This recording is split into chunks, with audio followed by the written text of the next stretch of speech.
दोस्तों नमस्ते। जीत जाएंगे की सीरीज के तहत आज हमारे साथ राजेश है और बड़ी दूर से चल के आया है।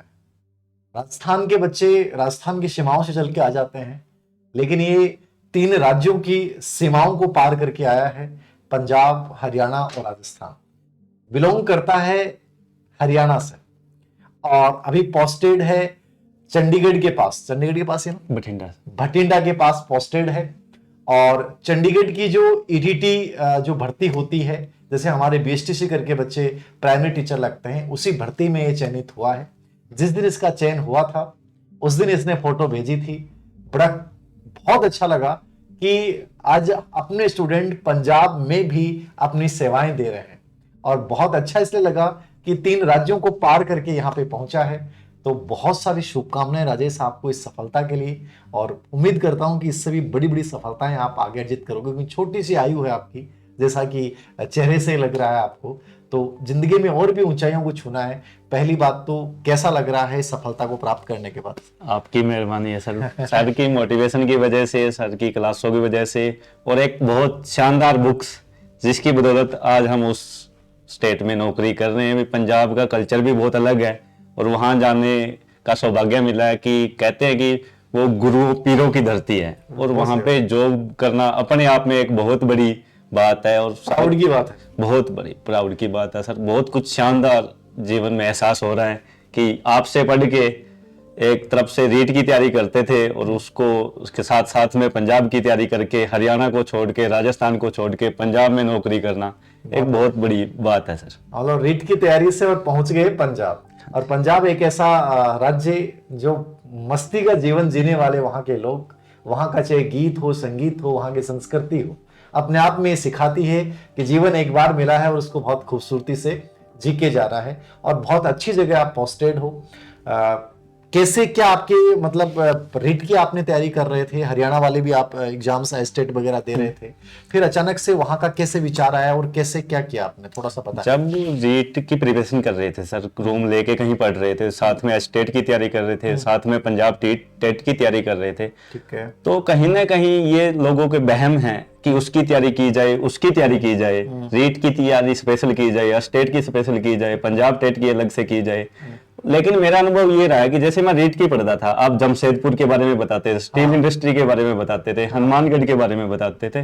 तो जब पी स्टेट दिया था, ईटीटी का जो जिस जॉब पे अभी है उसका स्क्रीनिंग टेस्ट दिया था, तो जमशेदपुर की जो स्टील इंडस्ट्री है उससे रिलेटेड भी क्वेश्चन आए थे। और पंजाब तो एक ऐसा सूबा है कि अपने आप में, ये पुराना पंजाब लेके चले तो हिमाचल में उसमें था, हरियाणा भी उसमें था, तो अपने को कंप्लीट तैयारी लेके चलनी पड़ेगी। जैसे आप कहते हो सर्वांगीण विकास, तो सर्वांगीण तैयारी करनी पड़ेगी आपको, उस हिसाब से लेके चलना पड़ेगा, तभी जाके आपको सक्सेसफुल हो पाओगे। और दूसरी बात, एक शब्द आपने एक बार बोला था, जैसे साधु महात्मा यज्ञ तपस्या साधना करते हैं, तो पढ़ाई अपने आप में एक साधना है निश्चित। और जैसे मेरे मामा जी हैं, वो मेरे गुरु हैं, वो कहते हैं कि आपको एक साधना के साथ साथ कुछ भी काम करते हो शौक से करना, कि ना कि मेरे को जॉब लेनी है, उस चीज को आप धीरे धीरे करते चलो। और उनका एक टैगलाइन है जो हमेशा मेरे दिमाग में रहती है कि आप मरे ही स्वर्ग है। जब तक आप खुद नहीं मरोगे आपको स्वर्ग नहीं पता लगेगा। तो तैयारी भी उसी लेवल पे करनी पड़ेगी। कोई कितना भी मोटिवेशन दे, वो बात अलग है कि हर टीचर की हर बुक बढ़िया होती है, वो आपको गाइड करता है, लेकिन जब तक आप उस लेवल को अपनी लाइफ में नहीं लेके आते, अप्लाई नहीं करोगे उन चीजों, तो तब तक उस चीज का कोई फायदा नहीं है। तो उस बहुत बढ़िया बात बोली। शौक का मतलब यही है कि जीवन को रस के साथ जियो। पढ़ रहे हो तो उस पढ़ाई को रस के साथ जोड़ दो। जब तक उसमें रस नहीं लोगे तब तक वो कभी भी अपने अंजाम तक नहीं पहुंचेगी, और स्वर्ग प्राप्त करना है तो मरना तो खुद को ही पड़ेगा। तो बहुत बेहतरीन चीज है ये। और उन बच्चों के लिए जो कहीं ना कहीं कहते हैं कि सर हमारे स्टेट में जॉब नहीं आती है, इन्होंने ना अपने स्टेट में ली और जिसकी कर रहे थे उसी स्टेट में नहीं ली, और तीसरे स्टेट की जो है वो टीचर भर्ती को क्वालिफाई किया है। तो जिंदगी में आप कहीं भी पहुंच सकते हैं, बस जरूरी है कि शिद्दत के साथ उस एग्जाम पैटर्न को समझकर और उसकी अच्छे से प्रिपरेशन करते हैं, तो किसी भी स्टेट के टीचर के ऊपर जाकर आप जो है वो जॉब लग सकते हैं। तो कभी भी इंतजार ना करें, जो आपके सामने है उसको अच्छे से करें।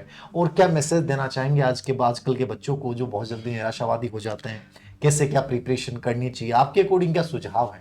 प्रिपरेशन ऐसे ही करनी चाहिए सर। जिस टीचर को आप फॉलो करते हो उसको अपना 100% दो।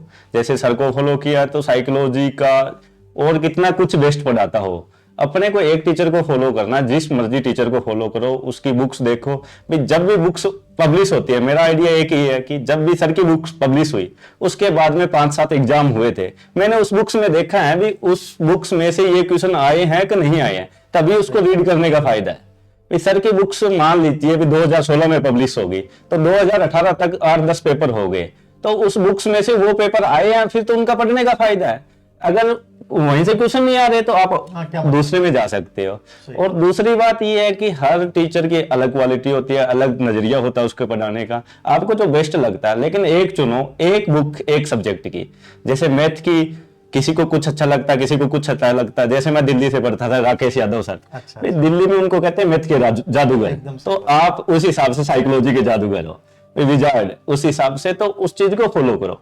सब ने बहुत मेहनत से, वो जैसे मेरी सिस्टर कहती है कि वो बुक्स है ना, जो साइकोलॉजी की धीर सिंह सर की बुक्स है, वो पढ़ने में दिमाग उसको खुराक मांगता है। दिमाग में पढ़ने की एक खुराक की जरूरत होती है उस बुक को पढ़ने के लिए। आप नॉर्मल बुक्स पढ़ सकते हो, लेकिन अच्छी चीजें कहीं ना कहीं बहुत देर से समझ आती है और उस चीज को पढ़ना चाहिए। बहुत बढ़िया राजेश, आपकी बातें जो हैं बड़ी इंटरेस्टिंग भी हैं और बच्चों के लिए प्रेरणास्पद भी हैं। मैं तो यही कहना चाहूँगा कि ऐसे बच्चे जो छोटी सी उम्र में इतनी समझ, इतनी परिपक्वता रखते हैं, और वो ही उसी का परिणाम है कि बहुत जल्दी और वो जॉब में भी लग जाते हैं। सरकारी सेवा को हम लोग ये मान लेते हैं कि बहुत मुश्किल है, लेकिन मैं पहले भी कहता रहा हूँ, आज भी फिर कह रहा हूँ, यदि तुम सही ट्रैक पे चलते हो और एक एग्जाम को बहुत अच्छे लेवल पे लेके जाते हो तो उससे जुड़ी हुई अन्य भर्तियों को बहुत आराम से आप निकाल पाओगे। और राजेश की प्रिपरेशन का मतलब यही था, इसने जो चुना वो सबसे बेस्ट चुना, और उस बेस्ट चुनने के साथ एस्टेट भी हुई, रिट का भी इनका प्रिपरेशन हुआ, और साथ में जो जॉब लग गई वो पंजाब की लग गई।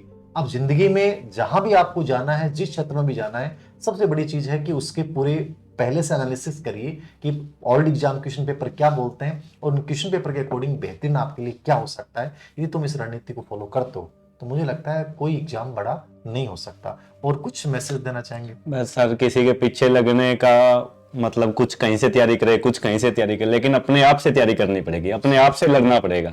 जब तक आप अपने आप को नहीं समझते भी कहाँ क्या पढ़ना है, वो हमारे देश में कहते हैं कि एग्जामिनर की खोपड़ी में छेद करना है, तो वो कहाँ से क्वेश्चन पूछ रहा है एग्जामिनर, उस चीज को पकड़ना है। भी प्याजे पे पूछ रहा है, वाइगोत्स्की पे पूछ रहा है, या आईसीटी पे पूछ रहा है, या IQ पे पूछ रहा है, तो उसकी खोपड़ी को पकड़ो, वो बार बार कहाँ से क्वेश्चन पूछ रहा है।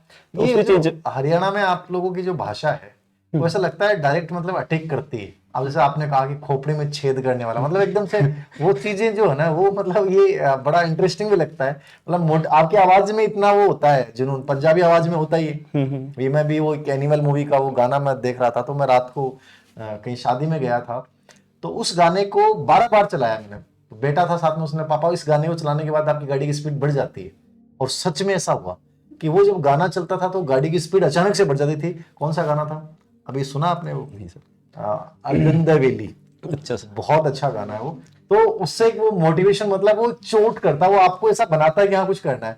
तो ये पंजाब हरियाणा का जो कल्चर है उसमें मुझे सबसे बड़ी चीज ये लगती है, जो भाषा है उस भाषा में एक उत्साह है, जोश है, वो चोट करता है। जैसे आपने खोपड़ी में छेद करने वाली बात कही, तो ये क्या है मतलब?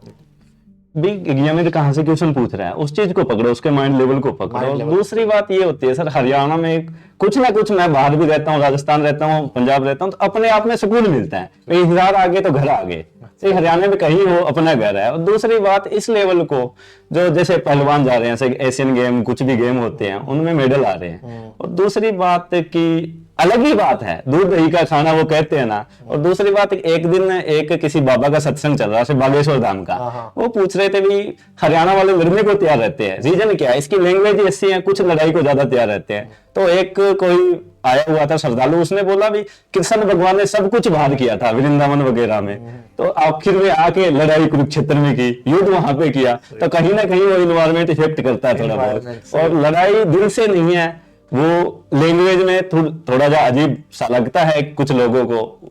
ऐसी बात नहीं है कि लड़ाई करते हैं। बहुत अच्छी बात बोली आपने, कुरुक्षेत्र वाला। हम भी कुरुक्षेत्र गए थे और वहां मैंने जब देखा तो फील किया उस चीज को। ये सही है कि वहां की बोली जो है उसमें वो है लेकिन वो दिल के बड़े अच्छे लोग हैं और उसका माहौल का फर्क पड़ता है माहौल कि श्री कृष्ण जी ने कुरुक्षेत्र को चुनने का रीजन संभवतः वही रहा होगा कि वहां एक ऐसा माहौल मिलेगा युद्ध वाला। तो ये भी बड़ा कारण है कि इस देश की रक्षा में, सेवा में हरियाणा वाले, पंजाब वालों ने और राजस्थान वालों ने, तीनों ने स्टेटों ने बहुत बड़ा योगदान दिया पानीपत की लड़ाई भी वहीं पे सर। पानीपत की लड़ाई भी वहीं हुई। तो कहीं ना कहीं उसका एक एनवायरनमेंट का प्रभाव, और हर संस्कृति अपने आप में बहुत स्पष्ट होती है। और मुझे तो आप लोगों की भाषा बहुत अच्छी लगती है, आजकल इतने हरियाणा के बच्चों से जुड़ चुका हूँ और बड़ा अच्छा लगता है हर कल्चर, हर संस्कृति। तो आपको राजेश बहुत सारी शुभकामनाएं, बहुत सारी बधाई। आपके मम्मी पापा को मेरी तरफ से बहुत सारा नमस्कार और सादर प्रणाम। कि संभवतः किसी भी पेरेंट्स के लिए सबसे बड़ा दिन यही होता है कि हमारा बच्चा बहुत कम स्ट्रगल करके बहुत कम आयु में और एक गवर्नमेंट जॉब में सिलेक्ट हो जाता है। तो आपको आगे अब क्या इरादा आपका? अभी प्रिपरेशन चल रही है सर, कॉलेज प्रोफेसर के लिए और एसएससी सीजीएल के लिए भी। बहुत बढ़िया, नेक्स्ट टारगेट वही है सर। जरूर उसमें भी आप कामयाब होंगे। आपको बहुत सारी शुभकामनाएं। Thank you. Thank you sir.